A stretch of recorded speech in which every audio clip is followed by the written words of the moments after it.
Perpaduan dan salam Malaysia Manani dan selamat menyambut Hari Raya Aidilfitri kepada tuan-tuan dan perempuan sekalian. Okey, seperti biasa saya Asma daripada Pejabat Penerangan Daerah Bandar Baru. Kami bersama dengan tim Pejabat Penerangan Daerah Bandar Baru di sini di Pasar Pagi sedang untuk membuat lebahan berkenaan dengan isu-isu semasa terkini. Yang pertama sekali, saya nak buat lebahan berkenaan dengan sumbangan asas rahmah, iaitu SARA. Tuan perempuan bermula 1 April 2025. Mulai 1 April 2025, seramai 5.4 juta penerima akan menerima bantuan SARA atau sumbangan asas rahmah. Peningkatan besar 5.4 juta berbanding 700,000 penerima pada tahun 2024. Jadi jumlah bantuan dinaikkan sehingga RM2,100 setahun, peningkatan 75% berbanding RM1,200 sebelum ini. Akan disalurkan melalui MyCard termasuk Sabah, Sarawak dan juga Labuan, dan digunakan di 3,500 kedai pendaftar di seluruh negara.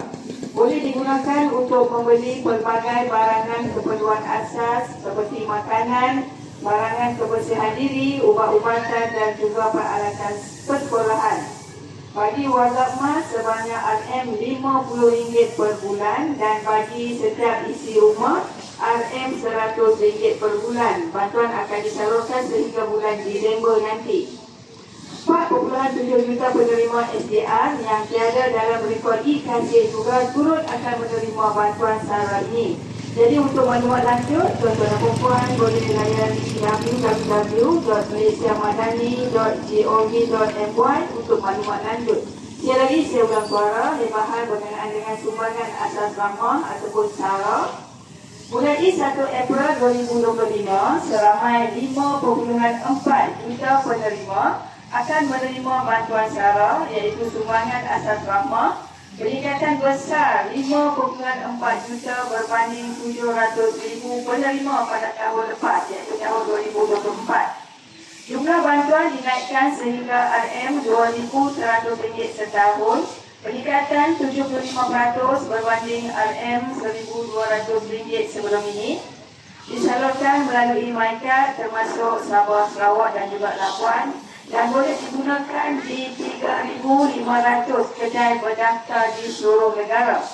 Boleh digunakan untuk membeli pelbagai barangan keperluan asas seperti makanan, barangan kebersihan diri, ubat-ubatan dan juga peralatan persekolahan. Juga bantuan bagi warga emas sebanyak RM50 per bulan, dan bagi setiap rumah RM100 per bulan. 4.7 juta penerima SDR yang tiada dalam rekod e-KJ juga turut akan menerima bantuan ini. Jadi untuk maklumat lanjut, tuan-tuan dan puan boleh layari www.malaysiamadani.gov.my untuk maklumat lanjut. Sekian. Simpanan konvensional dan simpanan syariah. Jumlah dividen keseluruhan sebanyak RM73.24 bilion ini bakal memanfaatkan lebih 16.20 juta ahli dan boleh disemak melalui i-account atau mendapatkan penyata di terminal layan diri KWSP di seluruh negara. Lonjakan dividen ini menunjukkan prestasi pelaburan yang kukuh dan pengurusan dana yang berkesan oleh KWSP. Kejayaan ini juga bukti hasil pemulihan pasaran, ekonomi stabil dan inisiatif kerajaan melalui Belanjawan 2024 dan ekonomi madani. Dengan sokongan ekonomi yang stabil, KWSP memastikan pulangan mampan demi masa depan persaraan yang lebih terjamin. Sekian, terima kasih. Habahan ini disampaikan oleh Pejabat Penerangan Daerah Bandar Baru. Habahan keselamatan dalam talian, peranan komuniti. Assalamualaikum. Adalah tanggungjawab bersama untuk melindungi diri dan komuniti daripada ancaman cyber. Kesedaran dan pendidikan amat penting dalam mengelakkan risiko seperti penipuan, bullying cyber dan penyebaran maklumat palsu.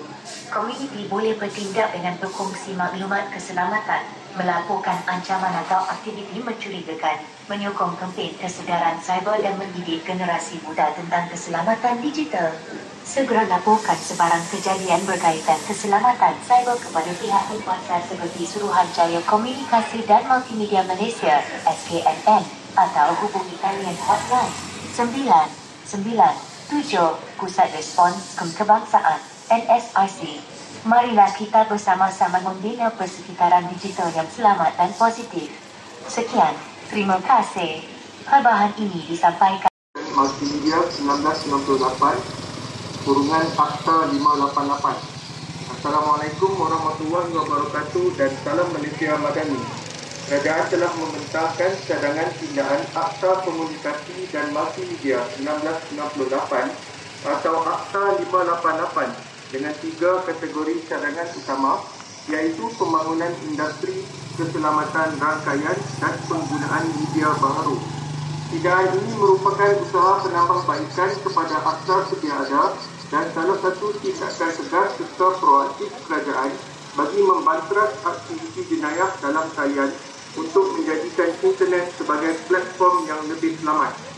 Sekian, terima kasih.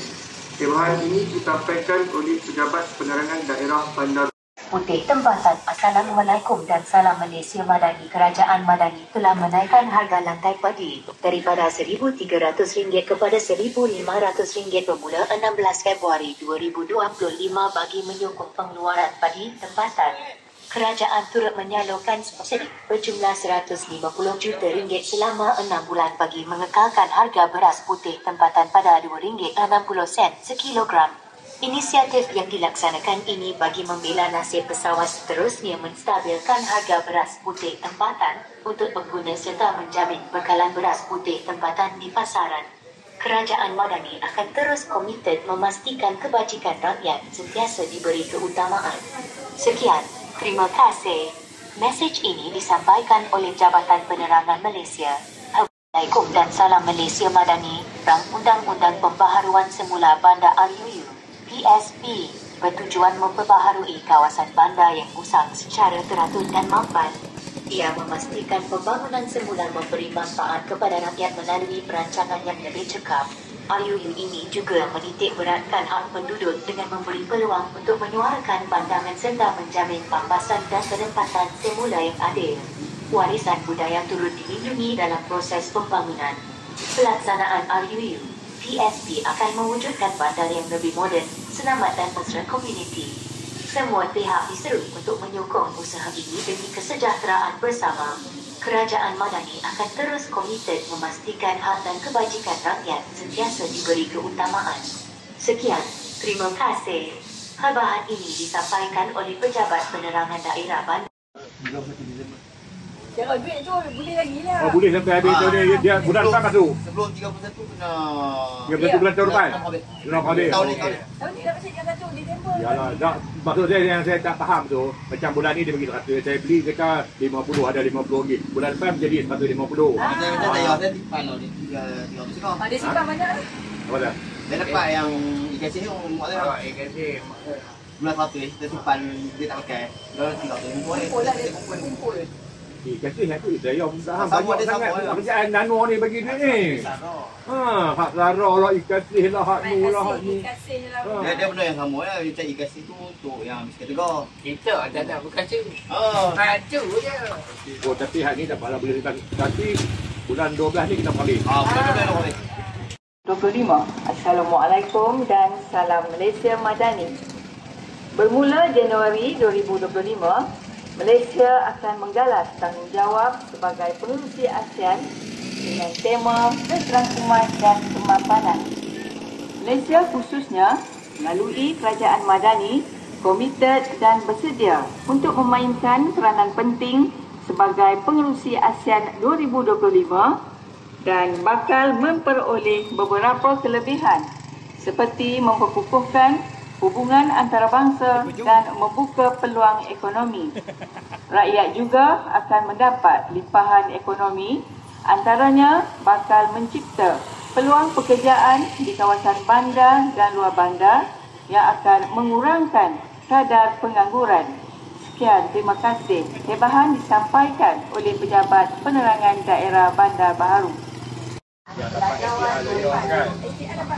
Assalamualaikum warahmatullahi wabarakatuh dan salam Malaysia. Yang amat berhormat Tapi korang pada tadi Anwar Ibrahim Anwar ni Belanjawan 2025 bertemakan ekonomi madani, negara makmur, rakyat sejahtera. Pembentangan belanjawan ini mengandungi 60 ikhtiar dengan 3 tumpuan utama, iaitu membugar ekonomi, menjana perubahan dan mensejahtera rakyat. Belanjawan terbaik ini memperuntukkan 421 bilion ringgit untuk memperkasakan rakyat dan negara. Untuk maklumat lanjut, sila layari laman web Kementerian Kewangan Malaysia di www.mof.gov.my dan belanjawan.mof.gov.my. Sekian, terima kasih. Hebahan ini daripada Jabatan Penerangan Malaysia. Harga lantai padi daripada RM RM1,300 kepada RM RM1,500 bermula pada 16 Februari 2025 bagi menyokong pengeluaran padi tempatan. Kerajaan turut menyalurkan subsidi berjumlah RM150 juta selama 6 bulan bagi mengekalkan harga beras putih tempatan pada RM2.60 per kilogram. Inisiatif yang dilaksanakan ini bagi membela nasib pesawah terusnya menstabilkan harga beras putih tempatan untuk pengguna serta menjamin bekalan beras putih tempatan di pasaran. Kerajaan Madani akan terus komited memastikan kebajikan rakyat sentiasa diberi keutamaan. Sekian, terima kasih. Hebahan ini disampaikan oleh Pejabat Penerangan Daerah Bandar Baharu.